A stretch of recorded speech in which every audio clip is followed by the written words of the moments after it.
of possession arises simply because drugs are found in a place where defendant resides or has access. Here, the Commonwealth's evidence establishes that drugs were present in Mr. Swift's residence. Officers executed a search warrant. You said that that possession can only be established by knowing that the substance is there. So what says that he doesn't know the substance? I will get to that in a second, Your Honor.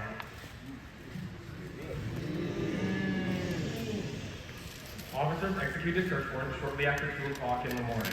When they entered, Mr. Swift and his girlfriend, Sue Deal, were sitting together on the living room sofa. The room was filled with marijuana smoke.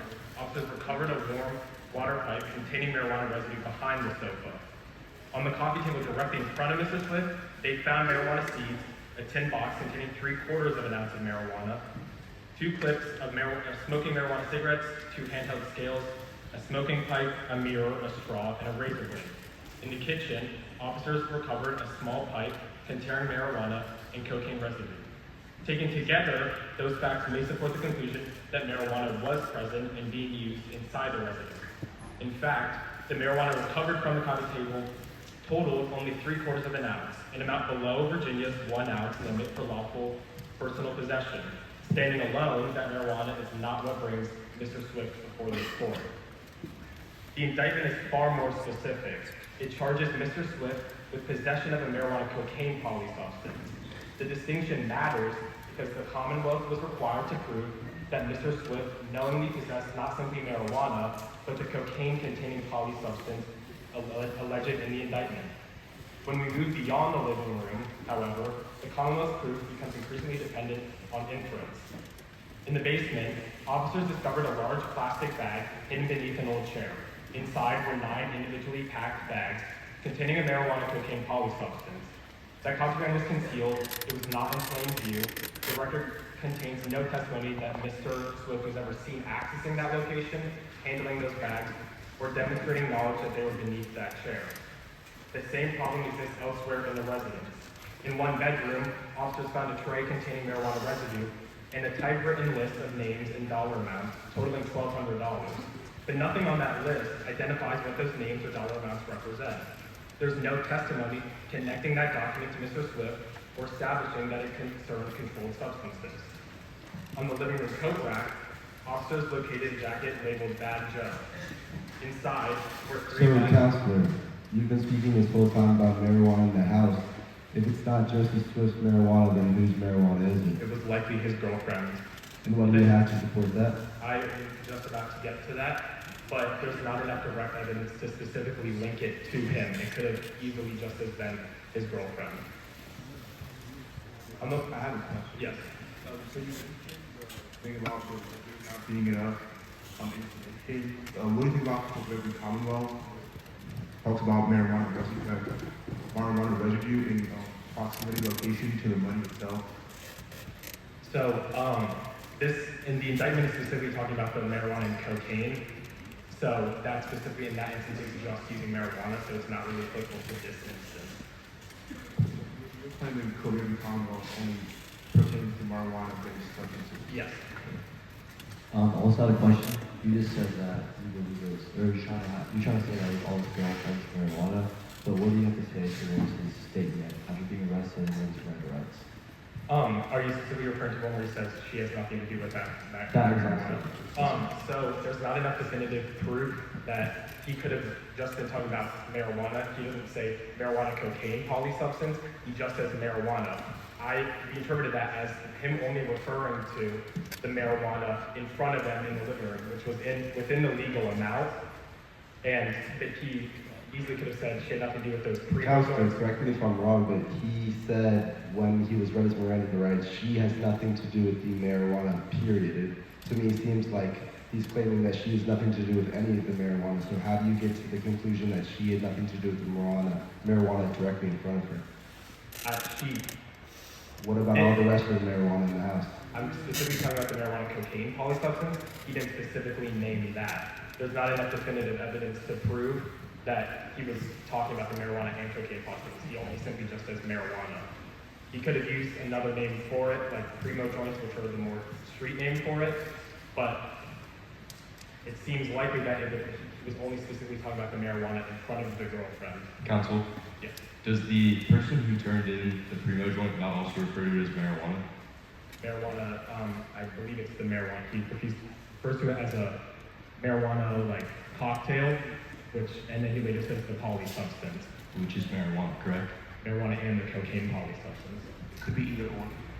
Now, the indictment specifically says cocaine and marijuana, and when they were getting the information from the tip, he specifically mentions the marijuana You're cocaine. claiming that when he gives his personal statement relating to his partner, he's only mentioning marijuana, right? Could you repeat the question? You're claiming that when he gives his statement about his partner, he's only mentioning marijuana, right? Yes.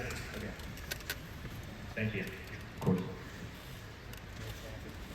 And on behalf of Joseph Swift, I address the second question in the case, which is whether the evidence was sufficient to establish that Joseph Swift possessed the controlled substance with intent to distribute. And we need to specifically talk about the indictment.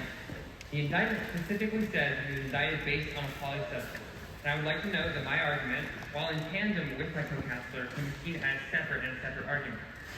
Note that in my argument, you can presume that all of the marijuana was his. It doesn't matter. The reason is because the original indictment was specifically on the poly substance. The reason that's important to note is because when cocaine is mixed with marijuana, it forms a new chemical. Sorry. Yes. Are you giving us permission to say marijuana? Yes, you can assume that in my argument. Because specifically, in his indictment, it was for the poly I'm saying substance. that when you find out that was something different. Sorry. I thought he was just making a different. That's what I'm saying. My argument is distinct, but it will work in tandem. This is Counsel, important to note. Yes. Is there any marijuana in the Jolly case that's not linked to cocaine? Yes. The bags that were found, and again, it's separate, the bags that were found were just marijuana. Okay, this is important to note because the case would need to be Counsel, retried. I'd like to review the questions. The questions specifically Yes. say, was the evidence insufficient as a matter of law to find the defendant was in possession of controlled substances confiscated by the police? It Yes. does not specify marijuana. The controlled substance in the indictment is referenced directly as the poly substance. That is to note that because they are distinctly separate, there would need to be a retrial if the case was just marijuana, as the laws differ between poly substance known as primo. I would like to address the license plate known as primo. It is clearly obvious that our defendant would have some information about there being drug use in the house, as the room was filled with smoke when the police walked in. The reason this is important to note is because the license plate could just simply be a reference to the joint or something he liked. It does not mean he owned it, nor does it mean he had the possession with intent to sell. This is important. How do you justify the scales? This is the thing about the girlfriend. So the girlfriend is not in any way denied from having the poly substance. She is in the statement. It's not all her marijuana. Just like separates her from the marijuana. However, it does not from the poly substance. Poly substance again is a different chemical compound. Because of this, she is not separated from being the actual drug dealer or in some way intent to do so. And again, I would highly suggest that she be tried for the poly substance and possibly just the cocaine separately. I would like to note. If I'm not mistaken, your co-counsel before buying the point of knowing possession or an act similar to that, are you absolving Mr. Swift of knowing possession, or are you saying he did have it? I'm saying he could have knowing possession of the marijuana, but I'm saying it is irrelevant because he does not have knowing possession of the poly substance, which again is what this case is about. That's interesting. I feel like you're partners. Again, separate, but we work in tandem. That's what I did. But on the same case when the same thing happened, right? Yes, but again, second argument, separate argument. I apologize. I would like to address the Ziploc bags that were found, and to note that the fingerprints that were found were only on the box. It is well known to all of you that when you go to the store, you have to touch something put in your car. And it makes perfect sense that his fingerprints, if he is the regular household, would be grabbing the bag or in some way be on the box of bags.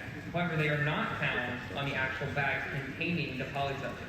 Again, this is distinctly to note that the poly substance is separate from their, yes. Well, what do you have to say about the bags being found in the jacket reading Bad Joe? Yes. So multiple things. The first solution that I would like to suggest to you is if you've ever had a girlfriend, you know that often jackets are shared and lent to your partner. That would be the first suggestion, that is simply being lent. Yes. And then the second one is during 2023, during that time, there were a lot of famous shows who sold female jackets. Specifically, the top winner that sold the most jackets at the time was Nick Jonas, and referred to as a bad Joe. Where was that in the case? This is separate information. That's why I suggest the girlfriend first. That is the main. All of your points are supposed to be from the cases. Yes, directly. Okay, so let's hammer home on the girlfriend argument. The girlfriend could be lent the jacket and simply store her weapons and her primo baggies in the jacket. It's in no way indicated. Counsel, isn't that Yes. speculation? No. You're speculating that she may have shared the jacket with them, but all we know is that it's on a coat racket in a But yes, house with these two. Yes, it's also technically speculation that it's directed to his. He never said it was his. Because of this, The only fact right now that we have for the jacket is the name being Bad Joe. Yeah. On the jacket. So that's. I'm giving you a possible solution. But that's It's the argument. speculation. Yes. And I would like to also address the list of names in the dresser, and specifically how we don't know if whether the names are for a giving list in the case that Joseph owes them money, or if they're people he owes money. If they are people he owes money, then it can't be his intent to sell because he wouldn't sell something to them and then owe them money. Because they're, Don't you think, Yes. Don't you think Mr. Swift's proximity to the, what do you think about Mr. Swift's proximity to all the, substances we've talked about so far? Like, are we, what, excuse me, I just want to hear your thoughts on that. Yeah, in our case law, it is determined that proximity does not necessarily indicate guilt. Well, if it's in his house that he's leasing, does he not have dominion control, especially with Also, in the case law, there is also a statement that just being in the house or being the owner of the house does not indicate guilt. Thank you, Your Honor. The polysubstance marijuana cocaine that was found in his domain. 2, that he intended to sell this polysubstance. We first must dig into case law. This court has previously ruled in Womack and reaffirmed in Colbert that totality of evidence must be weighed in an appellate court. The evidence we are about to present, it cannot be weighed on its individual merit, but you must conject when you have every bit of evidence in front of you that Sorry to interrupt. It feels important to share that in an appellate court, the onus of proving beyond reasonable doubt usually falls on the pressure of the shoulders of the defendant and not prosecution. Your Honor, as I was about to mention, we are also entitled to reasonable inference. Reasonable inference is not a mere theory that the defense can produce. It is whether or not the evidence we produce can be linked together that any reasonable fact finder would find that these facts, when weighed into totality, are sufficient. We're not weighing the totality of these claims. We're weighing each individual piece of evidence. We're not weighing each individual piece of evidence. We're weighing the totality, and we're not responding to theories. We are weighing the evidence and finding if any reasonable fact finder, when all of this evidence is in front of them, could they have found the defendant guilty?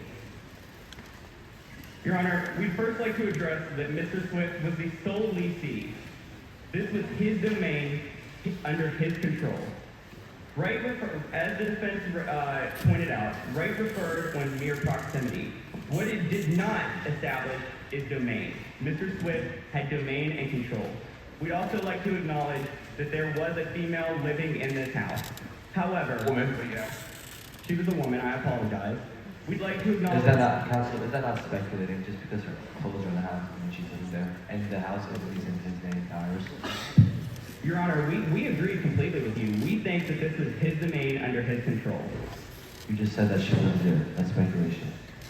Your Honor, it was a statement of fact that a wardrobe of a woman's clothes were found. Any reasonable fact finder could find she had residence in this house, but that is not what we're addressing. We're addressing that when they entered the living room, there were drugs in plain view. There was 3/4 of an ounce of marijuana. The defendant made a statement. She has nothing to do with all that marijuana. Your Honor, there were trace amounts of marijuana in front of him. Could somebody not reasonably infer that with hardly any marijuana sitting in front of him? So isn't 3/4 ounce under the 1 ounce legal limit? Yes, sir, it is. So why would Mr. Swift have a reason to throw the guilt away from Miss Deal if he was trying to protect her? That is the question. That was a legal amount of marijuana. The statement he made was she has nothing to do with all that marijuana. Counsel, you're trying to speculate that he was trying to throw guilt away. He could have just been honest, just saying, yeah, that's not my weed. Your Honor, if I shot somebody, I'm not going to admit I shot them. Your Honor. Could you repeat that? I apologize. Could you repeat that? Your Honor, if I shot somebody and was standing there holding the gun with it in my proximity and control, I'm not going to admit I shot them. That's a fair point. Again, we refer back to the baggies. We refer to the list. In the basement, we found knives. We found a mirror. We found a list with dollar amounts. Your Honor, we found cocaine. Counselor, those items were not in the basement. Your Honor, I'm going to refer to co-counsel.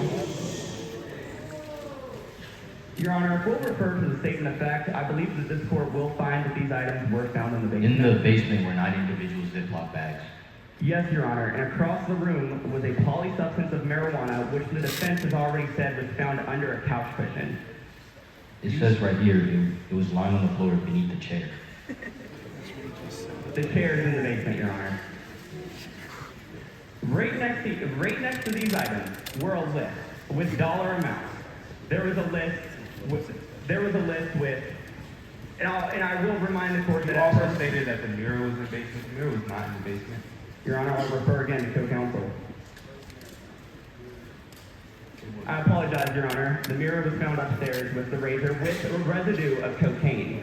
Counselor, correct me if I'm wrong, but the list did not explicitly say that any drug deals were taken part. I understand that there's marijuana residue across the table away from it, but this place has a lot of marijuana inside of it. So how can you directly connect this list to his drug dealings? How do you not know it's not just people he owes money to or people he intends to give a gift to? Your Honor, it is not up to us to prove whether or not that this... No, you're speculating. No, Your Honor, I am relying on the appellate court's ruling that we are entitled every reasonable inference. But you brought the list in as a piece of evidence. Your Honor, I did, because when we weigh the totality of the evidence, we weigh the cocaine found in his jacket that had his name on it. Any reasonable person could find that that jacket belongs to him. We refer to the car. It has Primo on it. Your Honor, the defense also made the statement that maybe it's something he liked. So when he said all that marijuana, how do we know that he was referring to the polysubstance in the basement rather than the marijuana, the legal not in front of him? How do you know, Your Honor, I again refer you to the fact that any reasonable fact finder could infer that he was referring to the polysubstance as ruled in WOMAC, that the amount can rule to the substance of fact. There was a trace amount in front of him. He states all that marijuana. There was hardly any marijuana in front of him. Is my time is up? Thank you, Your Honor.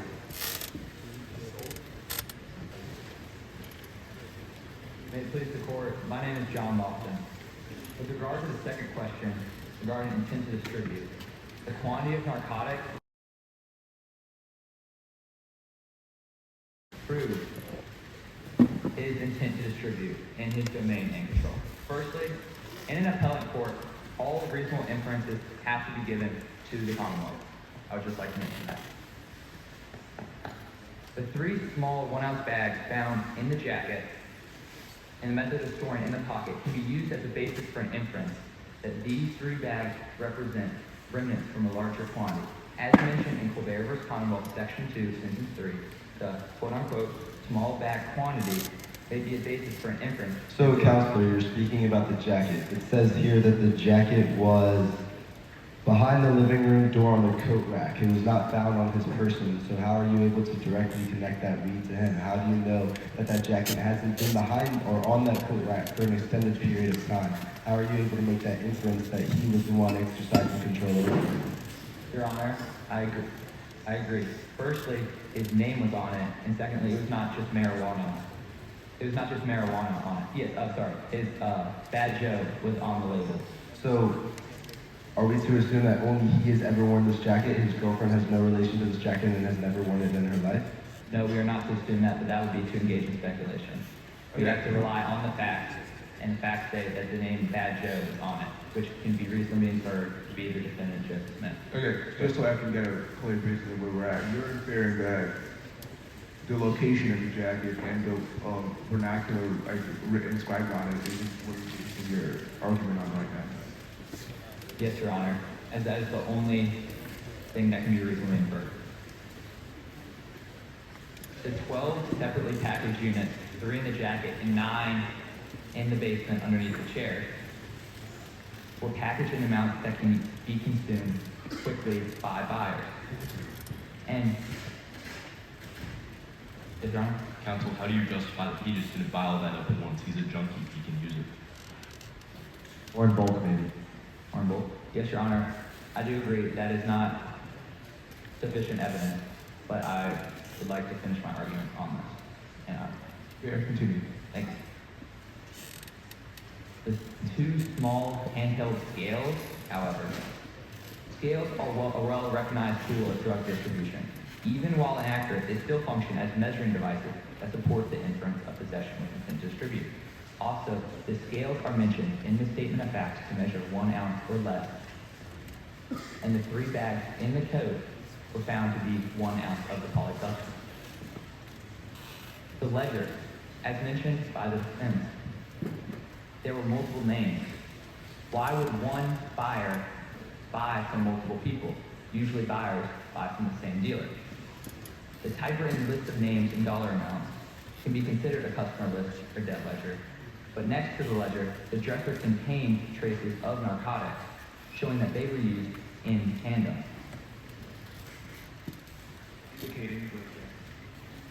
Indicated, yes, Your Honor. Thank you. The evidence was more than sufficient. Evidence was more than sufficient to establish intent to distribute. Officers recovered 9 bags underneath the chair in the basement, containing 9 ounces of marijuana and 20 grams of cocaine polysubstance. Those bags have mold on them. Can you explain the relevance? Mold can be formed quickly. It does not have to be formed over multiple months, especially in high moisture environments, as well known. Can you prove that he was aware of the polysubstances found in the basement? My argument is not on possession, it's on intent to distribute. Your Honor. So going back to the mold, if the bags are now moldy, then you can't necessarily distribute those again properly. So now the only amount of weed that's left to consider is the weed on the table. I would like to first mention that his house was very messy. As mentioned in the statement of facts, there were weeds, there was a room full of junk. So it cannot be inferred that he was the cleanest drug dealer. And drug dealers are not, and this is all to engage in speculation, your question. We cannot see that he was a clean drug dealer. He could have been too. But along with the bags found in the basement, in Swift's personal jacket were found 3 bags of the polysubstance, which as in point 2, section 3 of Colbert v. Commonwealth, can be considered remnants of a larger supply distributed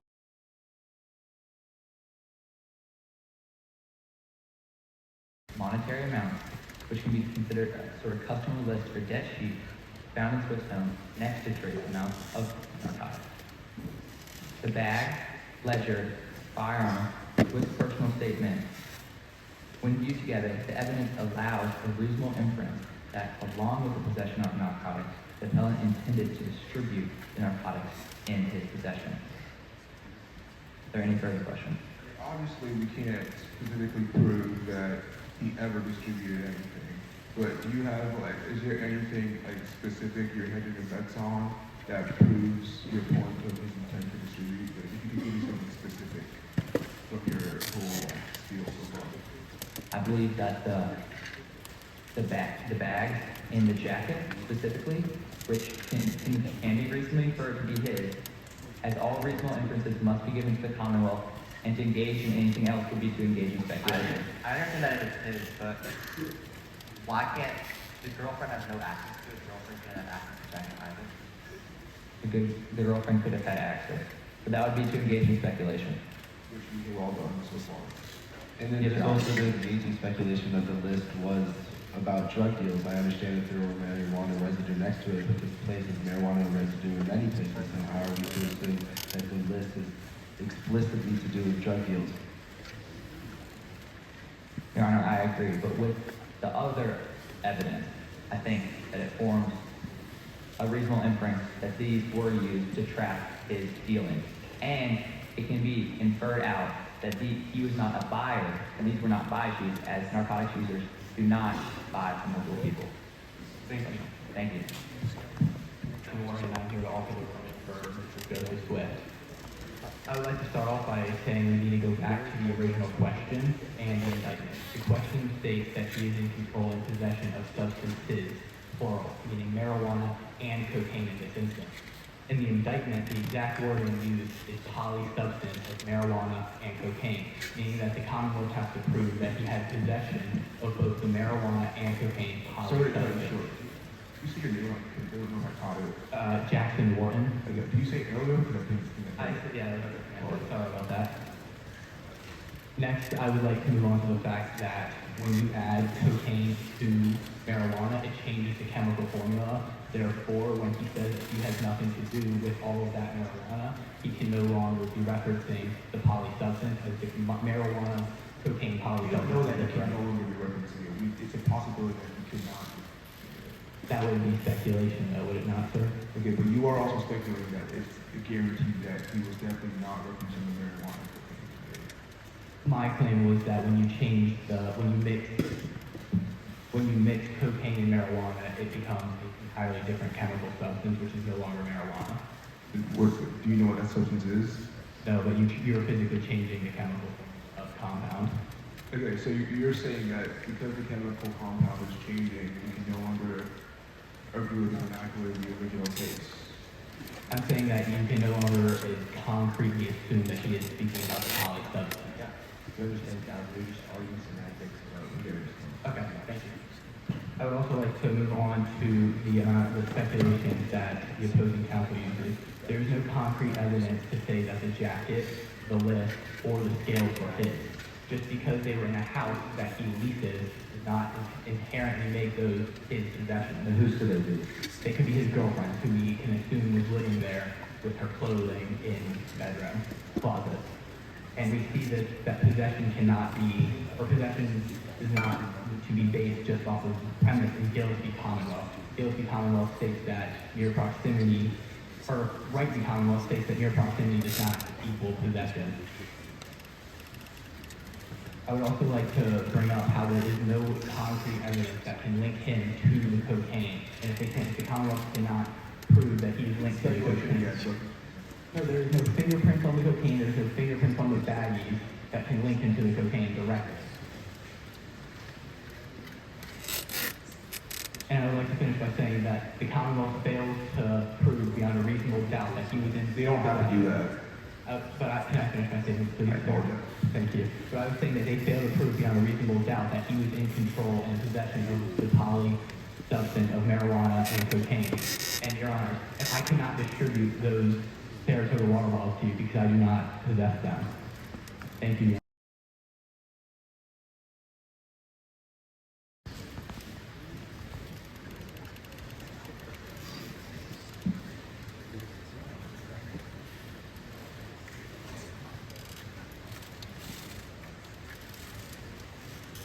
If it may please the council, my name is Lucan Morris, this is my co-counsel. And I'd first like to start off with possession itself. They say that he could not have had access to any of the marijuana or cocaine in the basement. However, based on his statement, he said, Stu Steele had nothing to do with all that marijuana. What does that infer? That infers that there is marijuana in the basement. Secondly, they fail to show that the marijuana is... He could be referencing the marijuana to your house. Wait, can you repeat the question?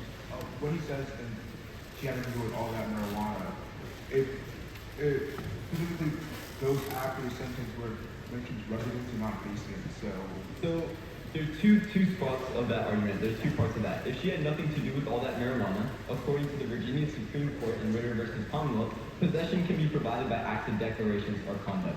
And when he states all that marijuana, we must infer, because the Commonwealth receives all reasonable inferences in this case, that Stu Deal had no idea about the marijuana in the basement. So when I say all that, for example, all this water here, I'm referring to the water in front of them, not water like all the way over there. However, how can they make the argument without speculation that Stu Deal had in fact gone in the basement, put the drugs there, placed all that?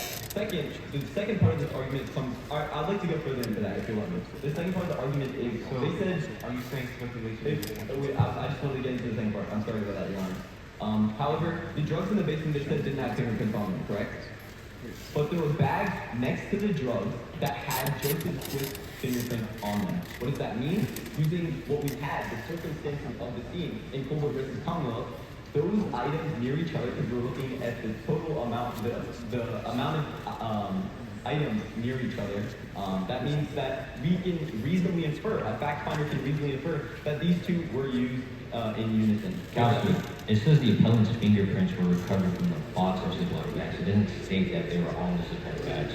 They're on the bag, so he had touched the bag. Counselor, not on the bags.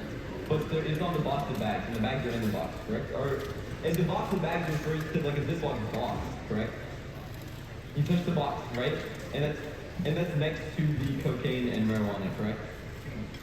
The appellant's fingerprints were recovered from the box of Ziploc bags. Yes, sir.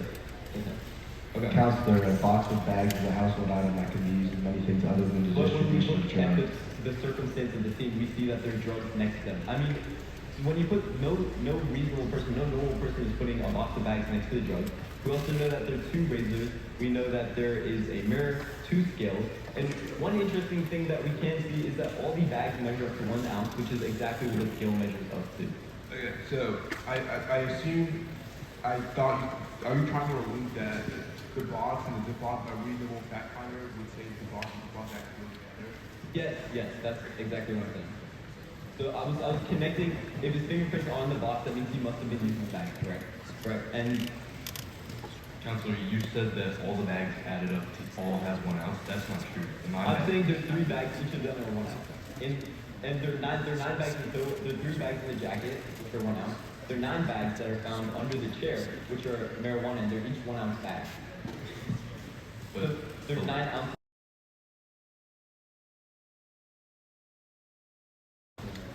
However, what I'm trying to argue here is that we know that he had... Your time is up. Half the time. Okay. Yes, sir. Thank you, Your Honor. Well, good evening, everyone. At the beginning of this week, each city sent teams of 4 citizens to compete in the Moot court competitions, where they argued a legal case before multiple judges. After a tremendous few days of arguments, rebuttals, and long nights analyzing and reviewing the facts of the case in case law, the final 2 teams, Henry City and Nimitz City, presented their final arguments today before Boise State Supreme Court.